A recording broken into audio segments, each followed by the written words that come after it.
and founder of Great Transition Strategies. Today's topic, career progression.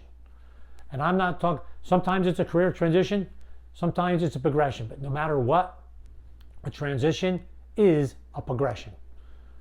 So how do we work on this?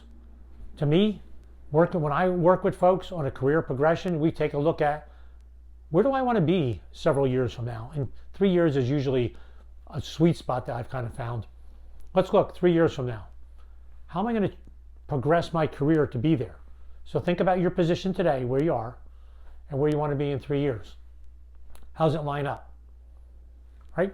Here are the things that we'll work together on. What are your values? What motivates you? Why do you get out of bed in the morning?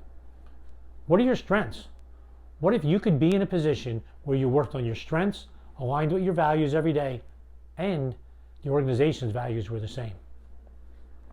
3, how do you want to grow over these next 3 years? You're building a vision of where you want to be. How do you want to grow? What's the growth? And what's the contribution you want to make to the organization and maybe to society and maybe to the people around you? So we'll look at those things. All right, so how do we do this career progression? Well, we'll line up those things. We'll take a look at them, build self-awareness around them, and then let's start looking.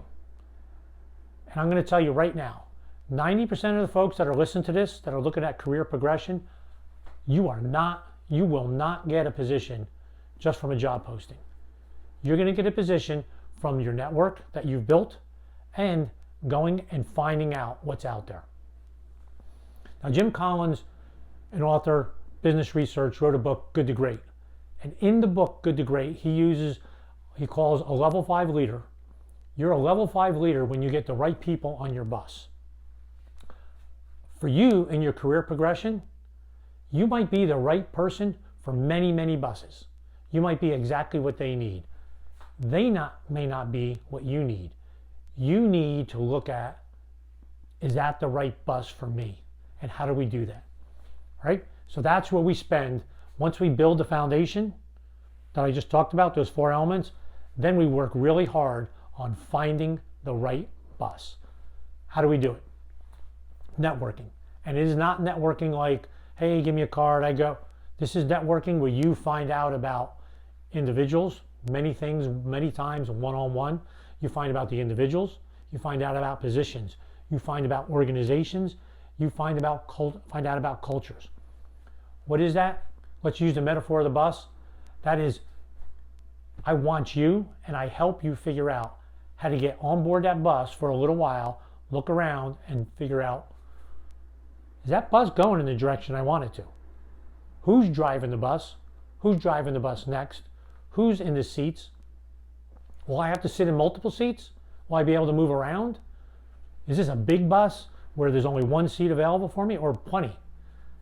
This is all about you looking at buses and finding your way around. So in a career progression, this is self-awareness. Who are you? Who are you now? Who do you want to be? Who can help you get there? And where can you land so that way you're contributing, where when you sit in that seat, like, this is awesome. This is exactly what I wanted to do. I love what I'm doing. Some people get that, and I've seen people do that. I love what I'm doing. I'm loving the organization I'm in and the impact I'm making. So it is about you and you getting on the right bus by finding the right culture. Hope you found this helpful. I look forward to an opportunity to work with you. Contact me for a complimentary coaching session so you could experience the power of coaching as well. Thanks. Look forward to working with you.